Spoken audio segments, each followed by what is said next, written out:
right, Shalom, Shalom. First and foremost, before we dive into this lesson, giving no honor, no glory, no praise is due to Yahweh, by Hashem, Yahweh Shai, by Hashem, Kakadash, the bonds of great minister, other apostle, for teaching with well.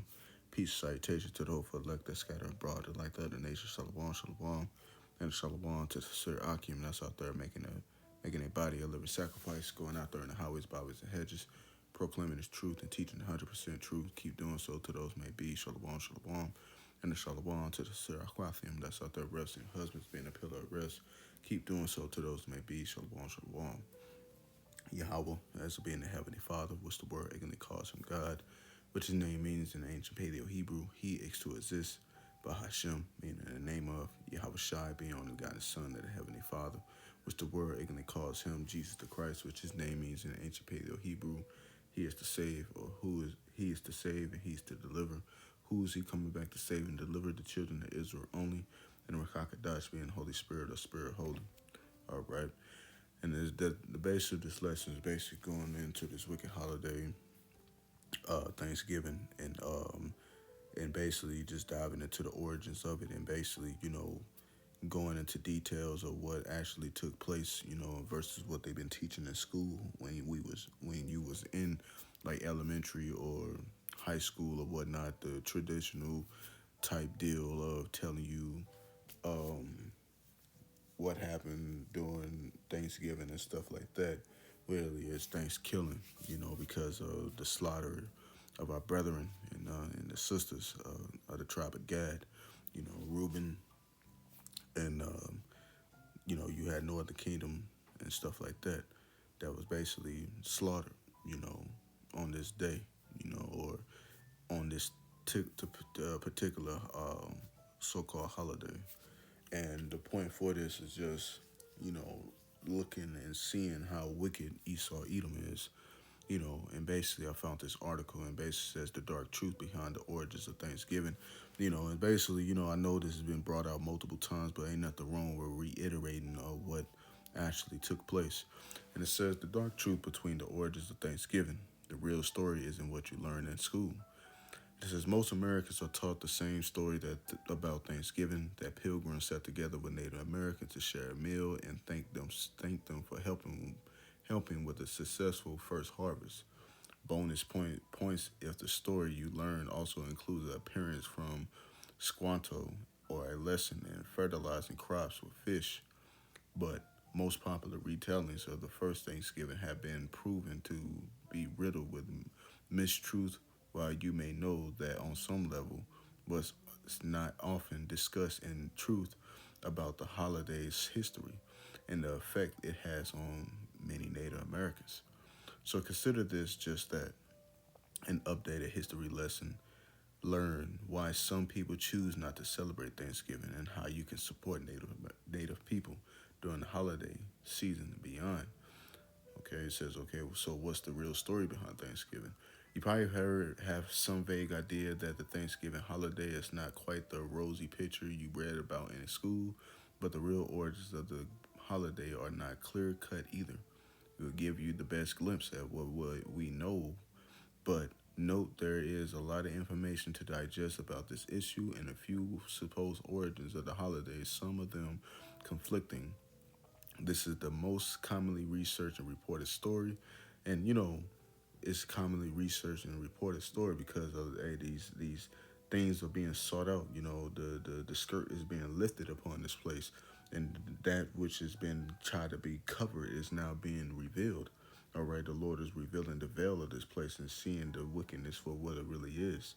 And according to the New York Times, the Mayflower did in fact bring settlers from England to the land which they colonized and renamed Plymouth. I think that's Massachusetts, I believe. Let me see. Yeah, Plymouth, Massachusetts in 1621. Those pilgrims did hold a 3-day feast, which was attended to be by members of the Wampang tribe, which are Gadites. However, typically when these settlers had what they refer to as Thanksgiving observance, that they actually fasted.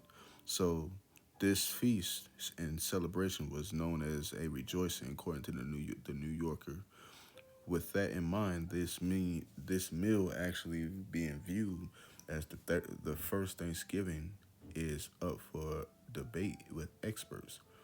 Though there might have been turkey or some other type of poultry served, there was no pie or mashed potatoes as we have today. They would have probably had seafood as well as one pang dish called nasa sump, a porridge made of cornmeal which the settlers had adopted. As the Smithsonian points out, discussions of this event are often centered around the settlers. But Native Americans have been on the land for centuries before, and the story from their perspective obviously far predates this feast. But Europeans began coming to what is now known as the United States about 4 years before the Mayflower arrived. They carried foreign illness, which killed Native people at exceeding high rates. That then made it easier for colonizers to take over these lands. There's also the fact that settlers came to the land to kidnap and sell Native Americans to slavery, and this is never ever talked about in school because they try to hide this and cover this and make it to be like a rosy fairy tale, but what actually happened, these damn devils brought diseases. They did they did steal and take, the Gadites, some of the northern kingdom back to Europe to make them slaves. Because when Christopher Columbus came over here, he even said that these people would make good servants, and they took them back to Europe and made them slaves, man. All right. So it says newly settled Europeans did not invite the Native Americans to their feast. Semiquin, leader of the Wampang tribe, had declared an alliance with the settlers, and members of the tribe were showing up to honor a mutual defense pact. They heard the pilgrims shooting their guns in celebration and thought they were in combat. After some talk, they decided to spend 3 days together enjoying the feast, but this type of coming together did not become a warm, fuzzy tradition as may have been taught in school. From then on, pilgrims celebrated Thanksgiving in their traditional way of fasting and praying, according to the New Yorker. Several times this happened because of the massacre of the native people included in 1637 when Massachusetts colony Governor John Winthrop declared a day of Thanksgiving after volunteer murdered 700 Pequot people. And this is a Gadites, man. This incident is also often cited as the first official mentioning of Thanksgiving ceremony and is another commonly cited origin story for the Thanksgiving we know today. And basically, they fast and prayed on destroying the so-called Native Americans, the Gadites, man, you know? And that is going to show you how wicked Esau Edom is, He'll go to the extent of fasting and praying to take us out, you know. But it's okay though because these things are here because I got it in the list, he that touches you touch it the apple of the Lord's eye, and you're gonna have to pay back. And you stole a man, So yeah, man, you're gonna have to pay for that. And it says various dates of the modern day Thanksgiving holiday have been declared. Since then, we're celebrated by individual states, but it wasn't until 1863 when President Abraham Lincoln declared the last Thursday in November as the day of Thanksgiving, and the holiday we know is stuck. All right. So the point is, man, you know, seeing how this information is coming out, and seeing the wickedness as it's for, we know and understand, through the scriptures now why these things transpired because Esau Edom is the devil, you know, and that's why the title of this lesson is "Woe unto that bloody city." That is, this city, aka Babylon, is founded upon blood, man. All right, bloodshed, killings, murders, injustice, man, injustice, you know. So, with that being said, when you read that article, you seeing that the leader tried to come and make a pact with them, but you know, throughout history, you read in the scriptures with people, in the book of Maccabees, or just in general, with this devil making peace treaties or try to make a agreement with this devil, he breaks those promises.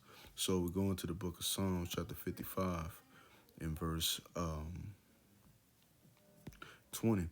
And the reason it says, he put forth his hands against such as be at peace with him. He had broken his covenant. Right. Let me start at verse 19. Yeah. That's it. You know, read it. And it says, and read this in a different version. And it says, he, my companion, has put his hands against those Slakia, who were at peace with him. He has broken his covenant of friendship and loyalty. All right. And this devil, he's good at that, you know, because you go into verse 21, it says, the words of his mouth were smoother than butter, but war was in his heart. His words were softer than oil. Yeah, were they drawn swords, because this devil, he's good at that. That's why he's called that serpent. He's called a snake, all right, because you never know when he's about to strike, all right. He can put on an act. Well, how would you like?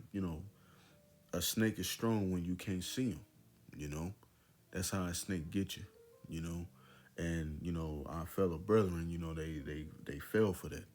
They was trying to be peaceful with them, but this devil, you know, breaking that covenant, war was in his heart, being covetous, which the brother just did a lesson on that, being covetous, and that's exactly what this devil did. He stole the land and stole the people, and he got to pay for that. All right, this is the book of Nahum, chapter 3. It's 1 to 2, and it says, woe to the bloody city, it is full of lies and robbery, and the prey departeth not. Right, it's full. This is a bloody city. Destruction to this bloody city, man. All right, this is what needs to come to this place, because the blessed way to clean up a city that is founded upon blood is by fire, man. All right, and this is what the Lord is going to do. There's a lot of dead bodies and a lot of spirits in this place, man. All right, that's why this place is called the Valley of Shadow of Death, man. All right, because it's bloody, man. There's a lot of spirits here, man. It's full of lies, man, and robbery. All right, this place is full of lies, man. Telling not telling our people we the real Hebrew Israelites. Telling us that we just blacks, Native Americans, Mexicans, Spics, wetbacks, niggas. You know, it's full of lies and robbery. You took a man's heritage.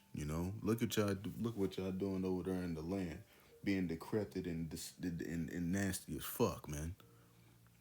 Verse 2, and the noise of the whip and the noise of the rattling of wheels and the prancing of horses and jumping chariots. But the point is that, you know, that this bloody city, full of lies and robbery. All right. Let's go ahead and get the book of Habakkuk 2. All right. 5 through 12. And the reason it says, I'm going to start at verse 4. Behold, his soul which is lifted up is not upright in him, but the just shall live by his faith. Right. And that soul which is not lifted up right in him is talking about you Edomites, because no matter what you Edomites are, you can never, ever be good. All right. And if you do good, you do it by accident. All right. And you don't do it by your own, like, just like with us. We want to do good, but we accidentally do something bad. Same with the thing with you Edomites. You good for doing evil, but when it comes to when you do good, you do it by accident. All right, and that's how you Edomites operate. You love to keep something in wickedness. All right, because you are not upright in the spirit. But if you do have an Edomite, like yesterday, we was at me and my real was at Walmart, and this damn she looked like an Edomite. She had paid for people in front of her. She could be a Jake. You never know. Because your average Edomite would never do some fucking shit like that. But could give it take. Could give it take. It could be an Edomite just doing good on accident. Or there could be a Israelite foreigner. All right, verse 5. Yea, also because he transgresseth by wine, he is a proud man, neither keeper at home, who enlarging his desire as hell, and then as death cannot be satisfied by gathering unto him all nations and heaping unto him all people, right? Because this devil is proud, neither a keeper at home. He always got to be where other people was at and try to and basically enlarge himself, around them, oppress the people, and that's why it says, but he gathered unto him all nations, heaping unto him all people, okay, because he always want to have his hand on everybody. He want to have his hand around your neck, his foot on your neck at all times, all right. That's why who enlarges his desire is hell, death. All right.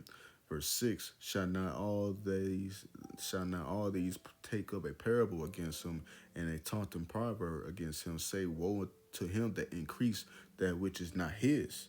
How long and to how him that ladeth himself with thick clay. All right. And a woe unto him that increaseth that which is not his.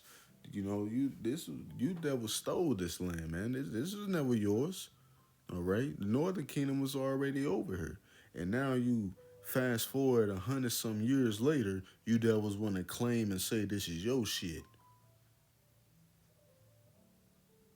You want to claim and say this is your shit, but you stole and killed, murder people for this land, man.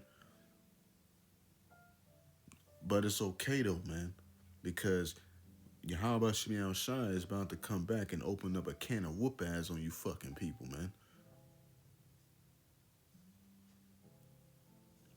Verse 7, shall they not rise up suddenly that shall bite thee, and awake that vex thee, and thou shalt be for booties unto them. Because hey, you Edomites are going to be getting spoiled. All right, you going to get robbed because thou hast spoiled many nations, all the remnant of the people shall spoil thee because of men's blood and for the violence of the land and of the city and all the that dwell therein. Woe to him that covet the in evil covetous to his house, that he may set his nest on high, that he may deliver from the power of evil. Thou hast consulted shame to the house by cutting off many people, and have sinned against thy soul. For the stone shall cry out of the wall, and the beam under the timber shall answer it. Woe to him that buildeth a town with blood and establish a city by iniquity. Okay, because that's what exactly what you devils have done. You built a town with blood and established it by iniquity. All right, you stole a man and you touched the apple of the Lord's eye. You gotta pay for all that destruction unto those that built the town with blood, man. And that's exactly what the Lord is going to do, because when you go into the book of um, Malachi 1, all right. What did the Lord say about you, Edomites? This Malachi 1 and verse 1. The burden of the word of Yahweh to Israel by Malachi. I have loved you, saith Yahweh. Yet ye say, wherein hast thou loved us? Was not Esau Jacob's brother, saith Yahweh? Yeah, I loved Jacob and I hated Esau. So the Lord hates you, Edomites, man, and laid his mountains and his heritage waste with dragons of the wilderness. Whereas Edom saith, we are impoverished, but we will return and build desolate places. Thus saith Yahweh of hosts, they shall build and I will throw down, and they shall call them the border of wickedness, the people whom the Yahweh hath indignation forever. All right, the Lord has a righteous anger towards you, damn devils, forever, man. All right, just like when you go into the book of Exodus. The Lord said he should have war with Amalek from generation to generation, meaning forever, man. Even in the kingdom, the Lord gonna still hate you devils, man. And he gonna put that spirit in us to continue to hate y'all. Because, hey, I can't stand you fucking people, man. I can't stand you Edomites, okay? Just seeing y'all walk around all private with that bullshit, that fucking smile on your face, man.